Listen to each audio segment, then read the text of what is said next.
Hello, ladies and gentlemen. Welcome to another episode of the Game of Thrones podcast. We are back with some more Fire and Blood. And Preston, welcome back. It's been a minute since we've done one of these. Everybody's been clamoring on about it. Yeah, it's been, 14 years? Please, we're not George R.R. Martin now. Fair enough.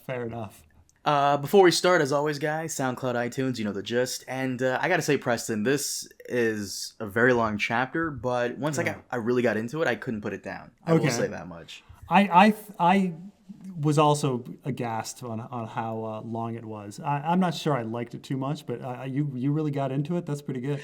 I actually really got into it, and I have to say, this is one of those chapters where you read it, and you start to wonder if George really intended for this whole book to be, Targaryen history and not a Jaehaerys-centric book.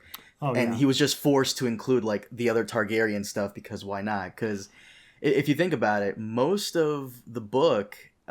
correct me if I'm wrong, is Jaehaerys and a good chunk of the whole Rhaenyra conflict. Well, he wrote it at different times. So, I mean, he had already written the Rogue Prince and the Dance with the Dragon stuff. And that had already been released. And then he already wrote Sons of the Dragon. And then he kind of had the intro stuff for The World of Ice and Fire. And so he needed to expand on essentially the Jaehaerys stuff in the middle. And gotcha. And so they're all written at different times. So this is why the Jaehaerys stuff is in more detail and in a I would say a completely different writing style. But like I said, it does seem a bit messy.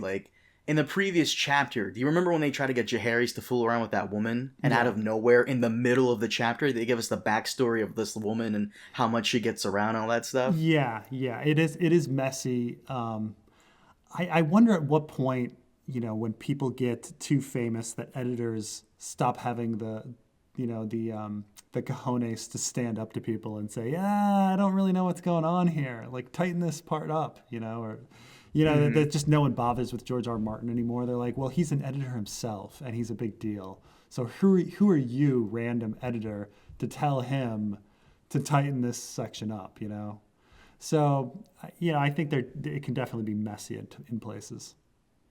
That makes sense. And you kind of see that in the movie world as well. Some actors, when they go to audition for a part, they don't really audition. They just kind of show up and they just get the part without even having to read any lines. So, I mean, I can kind of see that for George R.R. Martin, but I hope that's not the case, because even some of the greats still need an editor from time to time. They make mistakes. Yeah. Or my feelings about the movie The Departed, Whoa, what? I love The Departed. What do you mean? I know, but I always say it's a good rough draft of what a movie should be. It's no one had the courage to stand up to Scorsese and be like, this part needs to be fixed up, They had to let him have free reign. Well, what part in specific? We're going off topic a little bit, but I love this movie. What part in specific do you think? Well, I would say specifically the ending with that rat. There's a few other points where they do a lot of audio cuts really quick with in the middle, when his life is kind of getting out of control. Leonardo DiCaprio's life is kind of getting out of control, and he's getting deeper into the underground, and I do think there's some fast cuts that probably didn't fit. How dare you? That's a perfect movie. How dare you? Kind of a perfect movie. Some scenes with Jack Nicholson and the prostitutes make no sense. Or that one time he's in the movie theater and he shows his cock, but it's prosthetic. A lot of those things are kind of unnecessary. And I heard that Jack Nicholson himself wanted that stuff in the film, but I mean, who's to tell Jack Nicholson that this can't be done? That's true. These people have big egos. All right. That is true. Jack's the man. But let's get into it. I'm sorry. Okay. So the chapter starts off reminding us that Jaehaerys, for a large part of his rule, he loved to make several royal processions around the country. How he wanted to get to know his subjects better, but at the same time, he took his dragon with him to show off that he has that power. Yeah. It kind of reminds me of Roosevelt's speech about speak softly and carry a big stick. Yeah. Kind of that approach is what Jaehaerys is doing. He'll be kind and treat everyone with respect, but at the same time, he'll show off what can and will happen if you try and double-cross him. Right. And I think we've, established in these previous parts that Jaehaerys has a lot of potential enemies out there. Everything that went on with Maegor against the Faith and against Dreamfyre Rhaena, and these rebellions with the Vulture King, and there's it's a tinderbox plus the deal with Baratheon, and him trying to take over the country. So there's a lot of different people that he has to make peace with, and he is this incest couple, flaunting this in front of the entire kingdom, and that's not really cool. So he's got his work cut out for him. And also, I do like how in the chapter, they also mention that him taking his dragon also kind of benefits the lords he visits, because when Aegon would go to these places with hundreds of his own people, that would end up screwing over the lords that he would visit by draining their provisions and supplies and whatnot. So Jaehaerys would go in with only like a couple hundred people, 20 knights, and like the rest would be soldiers and servants, but his dragon would be like the main deterrent against any people that would try anything on him. I do wonder about his first location, like why it was important that he went to the Vale first, even though it was a failed trip, right? He didn't make it. So, is this where we come to the Maidenpool Incident? Yes. So Maidenpool is famed for its bathhouses that could have amazing healing properties according to legend. And of course, Queen Alysanne herself wanted to try one of these out, and this is where we get the first attempt on her life. 3 septas who were not fans of the Targaryens tried to assassinate her, but her ladies-in-waiting stopped the attack until the Kingsguard intervened. Apparently, the ladies, the septas, didn't want Queen Alysanne and her, dirtiness to stain the bathhouses, so they tried to kill her. Yeah. And you do wonder who these women are. How did they have access? I do, I'm very paranoid and suspicious of everybody. Like the people that brought her to the bathhouse were, her septas, who Lady Tully, who was very tight with the Faith of the Seven, like attached to Alysanne. Now they're the ones that also defend her. But I do wonder about the entire incident, like who was responsible for it, what powers, was the Faith of the Seven behind it, like what, If anything, I like the guerrilla warfare style attacks on the Targaryens, and if you think about it, it is the only way Dorne was able to beat them. And granted, the Septas aren't soldiers, but they aren't exactly freedom fighters either, so... Like, here we have an example of some extremists within the Faith taking matters into their own hands. And if we're gonna have, like, the Faith versus Targaryen-style conflict, it'll be incidents like this with, like, insurgents and whatnot, like, going forward. With that, which I actually kind of prefer. It makes more sense. Yeah. Now Jaehaerys was heading to the Vale. I think Maegor had created some bad feelings with the Vale. Didn't he how did Ronald Arryn die? I don't remember. That was a couple of chapters ago, which is a couple of months ago for us. But I'm just getting the background on like why it was so important that he go to the Vale, but of course he never makes it. I've been playing around with the idea that certain areas that Visenya went to, like, create different types of feelings for different Targaryen kings and queens, but I don't have it's not a fully fleshed out idea, but it's just one of those things, because it's very famous that like Visenya is the one that went and flew around Ronald Arryn, but then later, let's see, the Ascension is Ronald's. Oh no, Janos Arryn rose in rebellion, and Ronald was imprisoned. I see. So it wasn't really Maegor's fault. Yeah. So, but still, I suppose Jaehaerys felt that he needed to smooth things over. Yeah. Janos was killed. Maegor.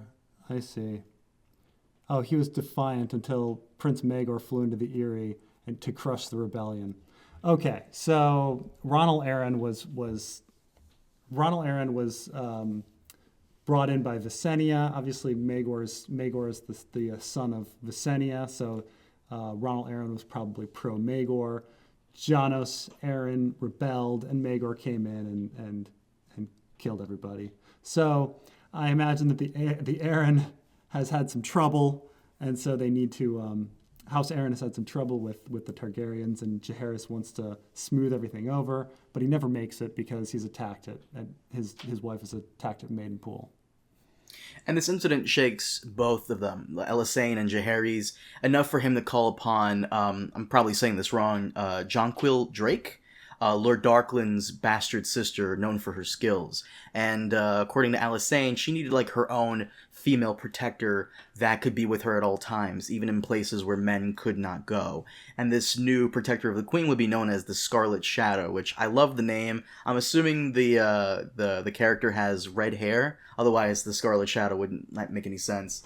It does feel like a comic book character, right? It does. The It does.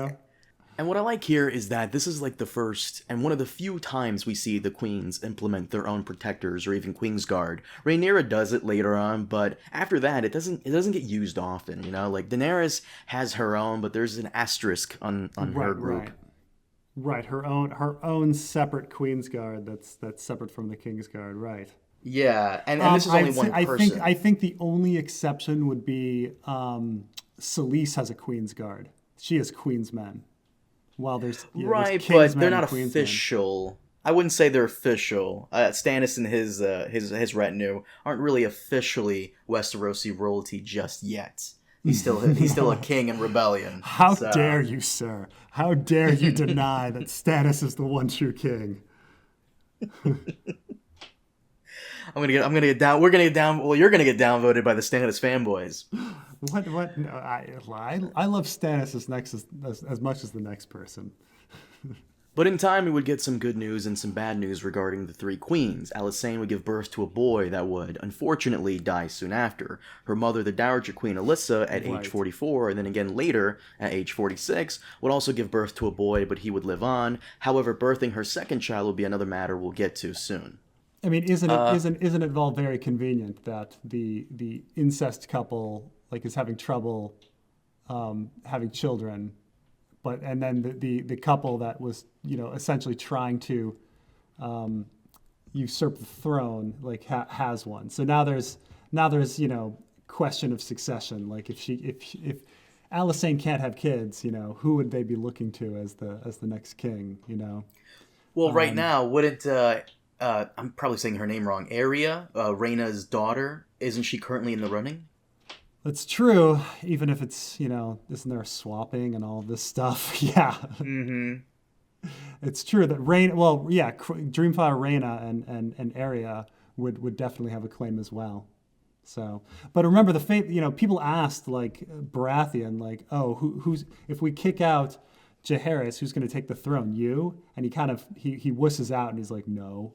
I wonder if they were asking him we're ready to support you if you put your name out there, and then he never did.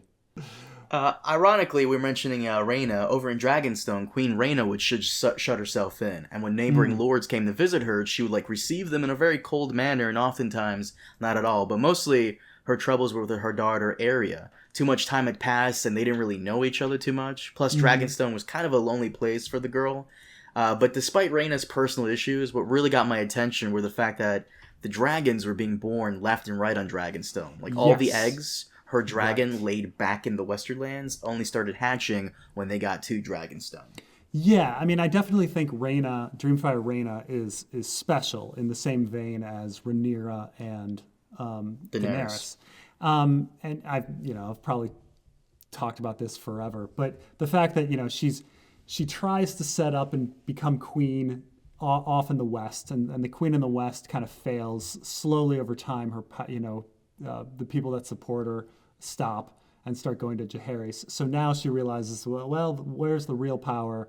The real power is with the dragons. So she brings her eggs. Dreamfyre Rhaena laid eggs, but they didn't hatch until she got to Dragonstone. And I do wonder, the question is what is the element that is causing those eggs to hatch?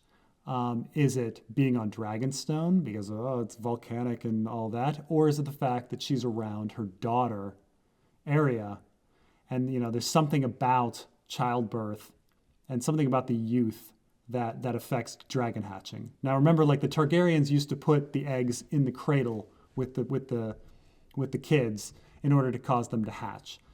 And Daenerys still it has a stillborn child right before she's able to hatch dragon eggs. So there does seem to be something to do with children and the hatching of eggs. So I do think it's that she brought the eggs to Arya, and Arya is somehow able to cause these eggs to hatch. Which is weird because Arya, we'll find out towards the end of the chapter, Arya wouldn't really choose a dragon, but the dragon she ultimately ends up choosing isn't really like, a newborn dragon. But we'll get to that in a minute. However, soon Alysanne would give birth to a new child, Daenerys, daughter of Jaehaerys, which angered both Arya, who enjoyed the attention when she was the only heir to the throne, and her mother Rhaena even so. But Rhaena's troubles continued when her lover, Elisa Farman, felt constrained on Dragonstone and left. But apparently, when she left, she took 3 dragon eggs with her. And after questioning the men in charge, they deduced that Elisa likely took off with them to sell them for ships. She had gone from Driftmark to Pentos to Bravos, but Rhaena's men could not find her. So, is this where we get possibly the origins of Daenerys' dragons in the Song of Ice and Fire? I think he's definitely leaving open that possibility. I mean, we have a lot of different stray dragon eggs throughout our story where people wonder, where did that one go and how about this one and what happened? But the fact that she has 3 dragon eggs and she's taking them to Essos, I think that's definitely what we're supposed to think, that these are Daenerys' eggs. And correct me if I'm wrong, but when we get to the main book series, we have an account of 4 eggs that we are aware of. We have Dany's 3 eggs that she gets when she's in Essos, and Euron's egg that he supposedly found and then threw into the ocean when he got very upset. That's true. There is the one that Euron claimed he had, yeah. Because there is also an egg. There's an egg at the end of the Duncan Egg stories. There's a dragon egg there, and we're not sure what happens to it. We know that it gets stolen, and so we're not really sure what happens to it. Oh, that's true. And doesn't Dunk and Egg eventually meet their end at Summerhall? I think it is. Yeah, trying to hatch them, but it just didn't work out. Yeah, we're not sure. Those might be different. Those are probably different eggs, but who knows? I mean, a lot of eggs, a lot of centuries. It's hard to say what's going on. Right, and Rhaena, when she finds out that her lover stole the eggs, she runs to her brother Jaehaerys and informs him of this, and we find out that oftentimes dragon eggs will only hatch under special certain conditions which Dragonstone happens to provide. Otherwise, they turn to stone. Yeah. Or as I claim, think not really Dragonstone, but I think it has to do with the children, not Dragonstone. Because obviously Daenerys' eggs hatched in the middle of the Red Waste, so we don't need Dragonstone, but we'll see what happens. Mm-hmm. Yeah. But she hatched them when she was engulfed in fire, so maybe it requires a strong psychic bond, maybe it requires a female member of the Targaryen family with that Valerian blood, and also to be in a heated place. Yeah, maybe it needs, many things at once. Because the child thing, I mean, Dany didn't have her child anymore. Right, but, she's, I don't know, still doing things like dropping placentas and, birth stuff. There's hormones, pheromones, shooting out, it's stuff. Maybe it has to do with, maybe it has to do with milk. Maybe it's about... That is true. That could be it. Maybe you have to be like in that motherly sense. The colostrum, which is, colostrum's like the pre-breast milk. Yeah. Who knows? There's a million things that could be going on in George R.R. Martin's sick brain. And here is where we see Jaehaerys kind of being a bit of a badass. Whoever has the eggs will be found sooner or later, and they will be asked for them back. If this request is denied, they'll essentially do whatever it is Targaryens do, and that is wipe them out. Maester Bennifer comes in and reminds him of the cost of waging war across the Narrow Sea, to which Jaehaerys simply doesn't care. He will not allow another Dragon Lord to rise that is not from their house, nor will he allow Valyria or an empire centered around dragons to rise again should the owner of those eggs have that ambition. And what I find especially interesting here is that he cites the threat that Volantis would pose should they be in possession of dragons. Yeah, no, it's interesting the language he uses, that he assumes that the hatching of 3 eggs means Valyrian restoration, which is quite a jump. Because we never really think about that with the hatching of, I think about it because of theorizings, but most people don't think about Valyrian restoration when they think about Dany's hatching of the eggs and Illyrio's meddling. But it makes sense, that if he's trying to unite different forces in the free cities, that he's talking about Valyrian restoration. He's certainly pro-slavery. Valyria was, a slave empire. He brings many different people to the wedding of Dany and Khal Drogo, where he gifts the eggs. So it very well may be that, in a general sense, Illyrio is looking for Valyrian restoration. Mm. And I will say, I love the Targaryen monopoly on the dragons. They just won't allow anybody else to even have the eggs, because he very well knows that there's no way that anybody else but Targaryen or people of Valyrian blood can even hatch the eggs, and even then it has to be under certain conditions. But on the off chance that they could hatch, no. He'll bankrupt the entire kingdom to make sure that no dragon lord, especially in the east, rises. Yeah. Now, it's funny when Dreamfyre Rhaena says, she has 2 conditions for peace. She wants 1, Dragonstone, 2, her daughter. And later, they say, oh, well, what good are dragon eggs without Dragonstone? But, that's the thing, is she asks for 2 things, like her daughter, Arya, and Dragonstone.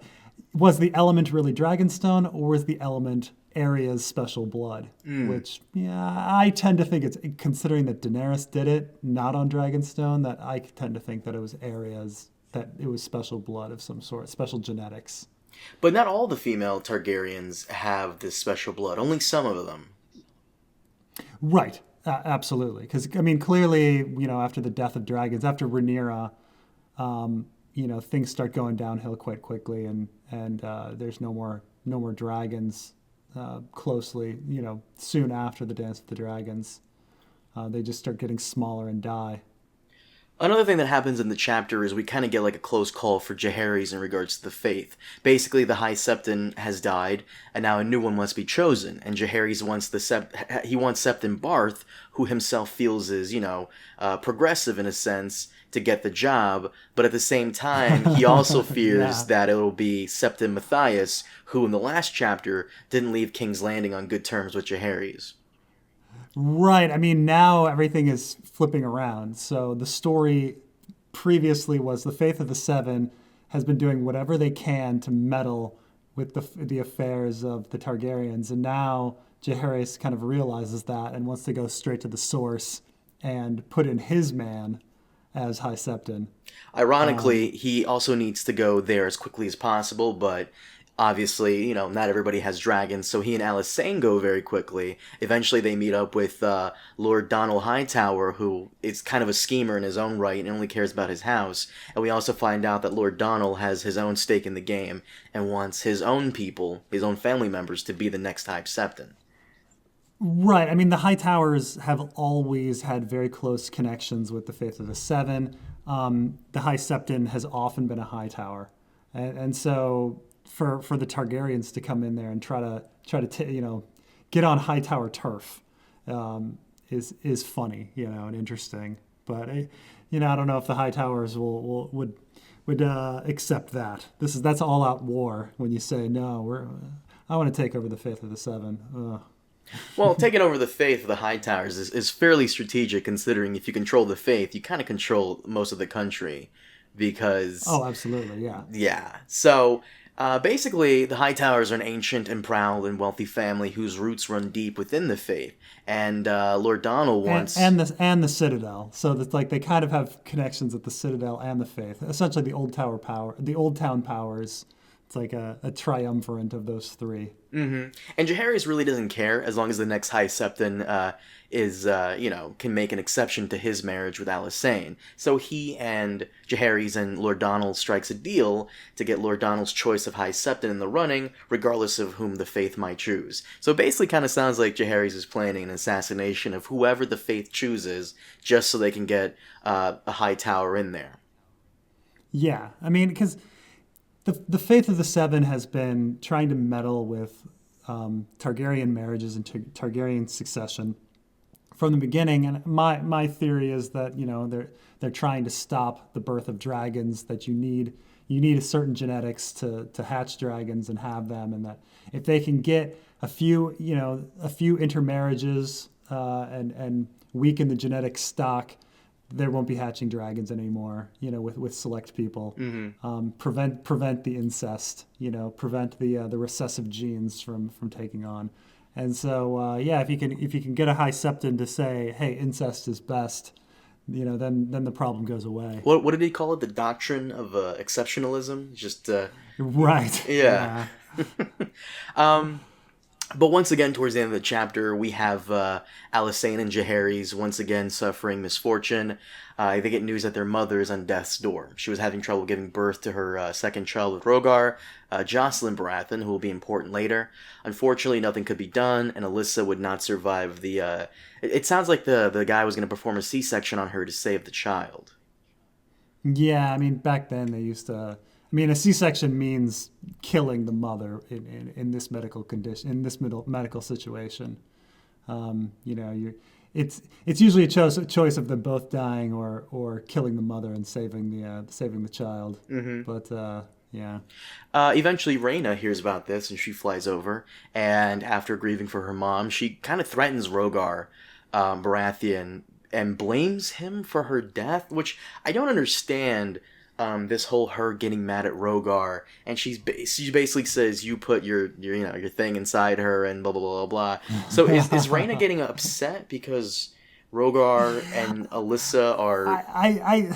I think we're supposed to go with modern stereotypes in the sense that Robert Baratheon was a huge guy, so this idea is that Rhaegar Baratheon is somehow big, and so this baby is going to be too big and can't get out of her. And so it's essentially his fault in that respect. I don't know. People used to say the same thing. People said the same thing about me and my son. Like, I have a large head, and everybody and I'm nearly 6'6", and everybody's like, "Oh my God, you're gonna kill your wife." She gave birth fine. But this is not a great year for Rhaena. Basically, her lover Alyssa Farman escapes, leaves the island, and takes a couple of dragon eggs. Her daughter Arya is kind of being unruly. Not to mention, Alysanne has had, her own daughter, and that kind of leaves Arya out of the running to be, for the Iron Throne. And her mom dies, and now we get another thing going down. Supposedly there's a plague going on Dragonstone, but we find out it's not really a plague. It's Andrew Farman basically poisoning all of Rhaena's confidants and lovers. Right, and of course this makes us now suspicious of almost every plague, like, the spring sickness and stuff like that. And, how much is planned and how much is an actual naturally occurring disease. I mean, Jesus, I guess the same thing happens today. Everybody's like, we can't have coronavirus without everybody being like, oh, it's a conspiracy with the Chinese, except this is, George R.R. Martin. He likes writing about conspiracies. So. Right. But no one can die of natural causes. Everyone must be poisoned. Everyone has got to be poisoned, or they got to be shot with a crossbolt in the toilet. Yeah. But Rhaena's whole troubles doesn't end here. Eventually, Arya, getting sick of living on Dragonstone, runs away, and she takes Valerian, the Black Dread, with her. Ironically, the dragon that killed her father, which ends the chapter. Yeah. So she was not bonding with a dragon, and I guess she wanted to take Valerian. The same thing happened with Maegor. Maegor held out on bonding with a young dragon because he wanted Valerian, because Valerian had all the power. And then here Arya finally bonds with the dragon, bonds with Valerian, the Black Dread, and then takes off. She could conquer the world herself. A couple little notes about this chapter as well that come in here and there, just little bits and pieces of information. We get one of Alysanne's first laws that becomes known as Alysanne's laws, the Widow's Law. Which I like how the Maester writing here keeps saying, calling it Alysanne's laws is just a misnomer. These are all through Jaehaerys, mm-hmm. And you're like, yeah, sure they are. These were through Alysanne. Alysanne, has a mind of her own, and here he was trying to discount it, but. Another bits and pieces of information we got in the chapter is that Jaehaerys is not happy with how King's Landing is looking. It's looking really kind of run down and not really a city fit for a king. Rigo Draz comes in now and then, his master of coin. His new taxes don't make him popular. His Littlefinger, he's exactly like Littlefinger. Kinda. It's funny because at first he's supposed to be like Illyrio because he's from Pentos and all of this, but later he's accused of skimming money off of from the crown and becoming wealthy himself, which is Littlefinger. Essentially, and I do like how he comes back a little later when they're discussing the plague on Dragonstone, and he says, no, this is Tears of Lys. This is... Everybody knows what the symptoms are, and they're going down way too quickly. This is definitely Tears of Lys. So I like how he comes in every now and then, and his experience overseas comes in play here. Right, well, the same thing happens with Littlefinger. Like, Littlefinger has an argument with... the maester at the Eyrie, and he knows more about Sweet Sleep than the maester does. And so it's very striking that why would Littlefinger have such an excellent knowledge of poisons, like that surpasses that of the maester. And so here, it's the same thing. Like, why does Rezo know more than a maester does about poisons? Oh, well, I mean, this is a special guy. Same with Littlefinger. When we started covering Fire and Blood, we said how there would be like characters that were kind of like carbon copies of characters we get in Song of Ice and Fire. So I guess Rigo Draz is the Pentoshi Littlefinger. Yeah, he's like a cross. He's half Illyrio, half Littlefinger. Mm-hmm. I think he's probably 1/4 Illyrio and 3/4 Littlefinger. We also get several notes here. The birth of Corliss Valerian, who's a prominent figure in the Dance of Dragons, which we will get to. Yes. We get a new Vulture King propping up. Also, potential war between Lys and Tyrosh. Yeah. We also get sickness on the Three Sisters, and at the same time, this is another time in the series where the Lord of the Vale is another little boy, which seems to be a running theme with this series. Yes, I guess so. It'll always be run by a tiny little boy. Yes, a sickly boy. A sickly boy. We also get a new Hand of the King in the form of Miles Smallwood, who becomes Hand of the King after Daemon Valerian retires. The Dragon Pit construction ends, and we also get a little note at the end of the chapter that Rhaegar Baratheon would never wed again after Rhaena threatens him. Now the Smallwoods are Targaryen loyalists in modern times, so maybe this is the birth of it was they were made Hand of the King early back in Jaehaerys' reign, and ever since then they can't quit the Targaryens. That would make sense. Yeah. So this chapter in general, once again, very long, a lot of random information thrown at us, but the basic theme of it is that Rhaena would make a very bad queen. She is really not fit to sit on the Iron Throne, and this chapter really shows us a good chunk of that. Yeah, and I mean, she's obviously supposed to be a proto-Daenerys, right? She's a dragon hatcher. She's getting denied the throne. She feels it's hers. She has poor choices in lovers who are constantly betraying her. And I guess if we're supposed to believe that in the books the same thing happens in the show, that Daenerys will eventually go mad and be a bad ruler. I guess we have all of these parallels, and they kind of make Rhaenyra look this way too. She's the real queen. She should be the heir to the throne, but it's denied to her, and then she becomes crazy. Really? You're getting proto-Daenerys? I'm getting kind of Targaryen Cersei here.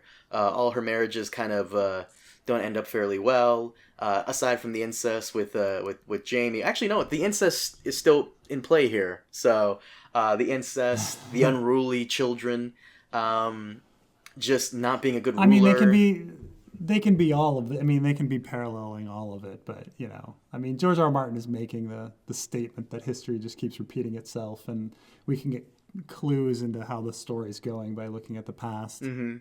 The most interesting aspect of the chapter was the whole dragon-related information. There has to be certain conditions for them to be born, and if they're not hatched within a certain period of time, they turn to stone.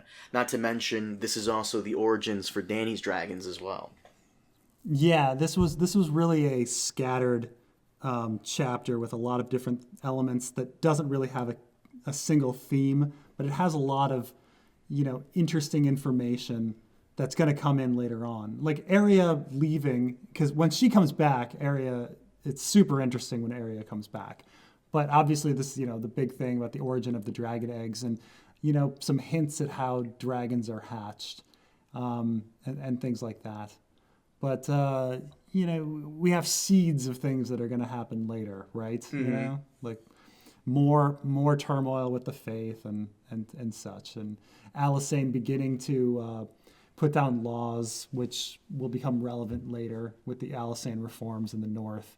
I was trying to think what the widow's law, like why he brought it up and what relevance it had. That why does he need to have that a widow gets to stick around without someone kicking her out? And the only thing I could think of is that maybe he was setting the stage for the she-wolves of Winterfell, and that's that he wanted to have a situation where, the reason that all of these ex-wives are hanging around here at Winterfell is because of this Alysanne law. Because, why else are they tolerated? And when they're all scheming and vying for control of Winterfell, why would the current Lady Stark tolerate that? I think he was probably, trying to create a law and establish that no, like she can't legally kick them out. And thus we're going to have this situation where these 5 she-wolves are fighting for Winterfell. Oh, that's clever. I didn't think of that. There you go. It was the only thing I could think of. No. It makes sense. Yeah.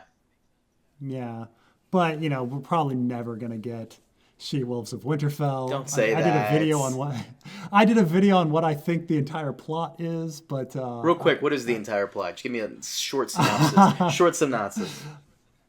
Dunk and Egg arrive at Winterfell and they meet the widow of the current Lord Stark, who just died in war against the Ironborn, and she's from the Vale, and so she's having trouble maintaining control because I think her children are young and they need somebody to lead against the Ironborn, and so I think they start looking to other people, and they're thinking about passing over her children.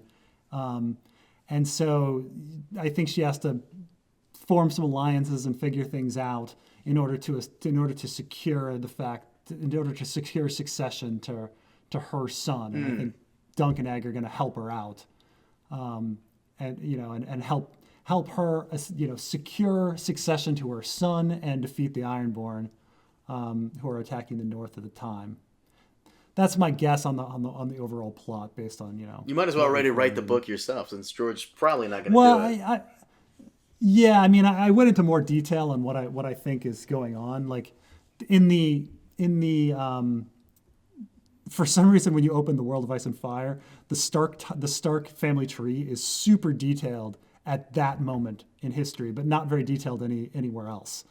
And so there's someone in the family tree named Lamy Snow, and I'm like, okay, so clearly Lamy Snow is probably hated like Jon Snow is, and he's hanging around, and I bet like Lady Stark has to figure out how to get along with Lamy Snow, that Lamy Snow can lead the fight against the Ironborn and secure succession for her son, who's probably too young to do it. That's my guess. And there's a lot about, looking at the family tree, like who gets passed over and stuff like that. Someone named, Sansa and Sorella Stark, but. Well, overall, this chapter, what did you think of it? Not a fan, was okay. I mean, it was a lot of juicy information, but it wasn't a cohesive story in itself. So, it's kind of like watching Rise of Skywalker. Like, you can take an individual scene and be like, oh, that's really cool stuff that happened in that scene. but when it's pieced all together, it doesn't really fit as a story. I do like the bits. I did enjoy this chapter. I do like the bits about the whole dragon. We get more information on them. Once again, the potential origins of Dany's dragons. I like how we're seeing a bit here and there of faith extremists with the Targaryen policy on what would happen if another dragon lord elsewhere rises up. Yeah. The dragon pit construction, stuff like that. It just answers a little. Oh, definitely a lot of juicy stuff. A lot of fan service. I think it's really interesting that we are now over 200 pages into Fire and Blood, and so far the story of Targaryen history is a struggle. I mean, besides being a struggle against themselves, it's a struggle against the faith of the Seven, and how difficult it was to meld Targaryen ways with, the ways of the faith. And I think it's really funny that the theories based on Rhaegar, being married and things like that, later on, just setting a wife aside or being a polygamist, are just kind of accepted, the faith would be fine with that. And it's I don't know, would Rhaegar really be able to marry Lyanna Stark and not have the faith of the Seven just go nuts? Or have the people of Westeros go nuts? Because in this story, we've been reading just hundreds of pages of people having problems with the way that the Targaryens do things. And eventually the Targaryens lose, right? Mm-hmm. They stop being... polygamists, and yeah, I suppose Aerys still married his sister, but it's still a bit weird. People still don't like incest. Cersei and Jaime still had a problem, so there has to be still more. Even though we've seen Game of Thrones and we've seen the supposed outline of how things are supposed to go, that still is something that needs to be resolved. Is what was Rhaegar thinking with the faith of the Seven, and how can everybody reconcile with that? But we'll see. I think mostly it's because as time goes on, the faith of the Seven becomes less and less powerful. Yeah, they still hold sway, but not enough, which is why I think we had the advent of the High Sparrow, because as though his whole thing was that, the faith wasn't being respected, and he came in to kind of restore that. I think by the time of Rhaegar Targaryen, the faith just wasn't as powerful as it is now. Which is weird because when we do get the whole Rhaegar, Aerys marrying his sister thing, blah, blah, blah, they don't have dragons anymore, so they can't really rely on, the ultimate power against the faith. But at this point, they don't need to. The faith has been kind of stripped down a bit. And that's... And I do believe those concepts are related. I believe that the faith is actually bullshitting, that they don't really believe any of this stuff. They just care about getting rid of dragons. And once dragons are gone, they stop making a fuss. It is funny and backwards, right? That the faith, when threatened with dragons, the faith makes a big stink. And then when they don't, but when they don't have dragons, they don't make a stink. And you'd think it'd be reversed. You'd think that under the threat of death by dragons, the faith would be like, I'm cool. And the minute the dragons are gone, they'd be like, well, I have a problem with this. But it's the reverse, right? That under the threat of dragons, they have a problem. And when the dragons aren't around, they're like, I'm cool with it. So it's all backwards. So, but we'll see. Maybe there's a big logical explanation. That'll all, slowly but surely the faith's influence is gonna shrink, but we'll see. Preston, would you like to wrap it up?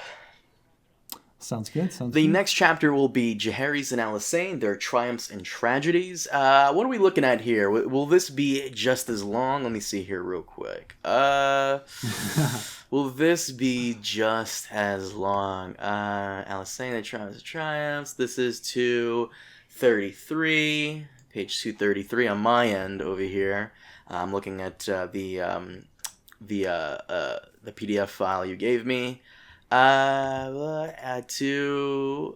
Fairly long, around 30 pages, give or take. Wow, there's such a chunk about Alysanne and Jaehaerys. This is what I was talking about. I'm surprised he didn't just make one giant book about Jaehaerys and Alysanne, because they get a lot. Like there's way more on them than there is on Aegon. Oh God, yeah, yeah. I mean, that's the thing, right? Like he didn't really he kind of quickly slapped some Aegon stuff together, considering, Aegon's reign was pretty long, and you had all of those supposed like campaigns against Dorne, and they just kind of go by really fast. Sons of the Dragon, like Maegor and Aenys's period is pretty short, all things considered. And then like, it's long enough. It doesn't need to be too long. But over here we have Surfeit of Rulers, which has to do. So Jaehaerys' story kind of begins in the year 3 brides. Kinda. It's more of like a Rhaena, Rhaena Alyssa thing. Surfeit of Rulers 1, Time of Testing 2, this one 3, 4 and 5. Like Jaehaerys and Alysanne, Triumphs and Tragedies, and the Long Reign, Jaehaerys and Alysanne, Policy, Progeny, and Pain. And I'm going to assume a good chunk of Heirs and the Dragon has bits and pieces of them as well. I don't remember. But, yeah, like, fuck. Yeah, and what's interesting is when George R.R. Martin was going around on the talk show circuit talking to people about the book, like, one common question that they asked, and keep in mind that often these questions are vetted. They're like, well, what do you want us to ask you, And one of the questions, the question that they kept asking was, who is your favorite king? And he'd be like, oh, Jaehaerys. And he'd go on and on about Jaehaerys. And that's probably because Jaehaerys was the most recent thing he wrote. Because, like I say, he had the Rogue Prince and the Dance of the Princess and the Queen written. He had Sons of the Dragon written. He had some brief stuff on Aegon's Conquest written. So the piece he needed to write was Jaehaerys, and so he sat down and he wrote this huge chunk in the middle that bridges everything from Maegor to the dance. Maegor to actually Rogue Prince, because Rogue Prince is precursor to the dance. And we also get a good chunk of it, Dying of the Dragons, which obviously that has to be in here. But I can see what you mean. Yeah, Jaehaerys being his favorite king. You're not kidding about that. I mean, we might have to kind of jot down these next 2 chapters into one giant video if you don't mind. Sure. Because it depends on what's. I got to go back through them, and we'll probably have to condense a couple of them down because I'm sure there's a lot in here that's just one-off informations like. Once again, like the sickness on the 3 sisters, which is like one sentence, the war between Lys and Tyrosh, stuff like New Vulture King, stuff here and there. Yeah. But goddamn, dude, he really went to town with this one character. Him, like the character and his wife, really went to town. Yeah. I can't stress that enough. Really can't stress that enough. This seems like the Jaehaerys book. More so than anything else. It is. I also got confused too Absolutely. because I forgot that he and Alysanne live a long time, so they have a lot of kids, and I keep forgetting. It gets confusing after a while because I'm thinking, okay, at the very end of this chapter, Rhaena says, "Oh, of course, Arya would take Balerion, the dragon that killed her father." I'm like, right, her father, who was, and I had to look it up, Aegon the Uncrowned. Got it. Was he Aegon the Second? I don't. No, he wasn't Aegon the Second because he wasn't crowned yet. You don't get. He wasn't crowned. Yeah, you don't get a number unless you're crowned. Right. I sometimes refer to him as Aegon 1.5. I actually like that, Aegon 1.5. Yeah. It confused me because I'm like, okay, you had Aenys and Maegor, but Alyssa married Aenys, and then she married Maegor, and then again she married Rhaegar. Right. So Aenys and Rhaena are both children. Or Aenys and Aegon and Rhaenys. Yeah, Aegon and Rhaenys are both. Aegon and Rhaena, Dreamfyre Rhaena, are children of Aenys. And then Maegor wanted to marry his niece, and they were like no. But then Aegon wanted to marry his sister, and people were still like kind of no. Because everybody wants to marry Dreamfyre Rhaena because she's got the special genes. But Rhaena married Aegon anyway, and right as he was making like their royal progression, they got attacked by the Faith, and at this time, Aenys was on Dragonstone and he was dying. Is that correct? Yes. Okay. So you can see how like this is why like the Faith of the Seven steps in at these certain times in order to try to stop the most powerful dragon hatcher from marrying her brother and continuing on, like, the genes and the legacy of dragons. So that's what I thought was going on. All these these fucking names are so goddamn confusing. I need to write this down. Like, there was a chart I showed you, and even that chart is kind of wrong because it doesn't show Daenerys with Alysanne and Jaehaerys, which, okay, I get it, but still, it should be there. Yeah, just a lot of Aenies and Isses and Aegons and fuck. Yeah. Anyways, I'm rambling. That's sorry. That's why I add these things, these terms. Like I'm the only one that uses the term Dreamfyre Rhaena, but now because there's multiple Rhaenas, like other people are like, oh, well, that's a good one. That's a good one to remember because she rides Dreamfyre, and it's just she's very important and special. So Dreamfyre Rhaena. I like that. Or like Dornish Daenerys. Dornish Daenerys is like another term I came up with, and it's like, well, you can completely differentiates her from other Daeneryses. So. Mm-hmm. And I like that. Aegon 1.5. That's good. I like that. Aegon 1.5.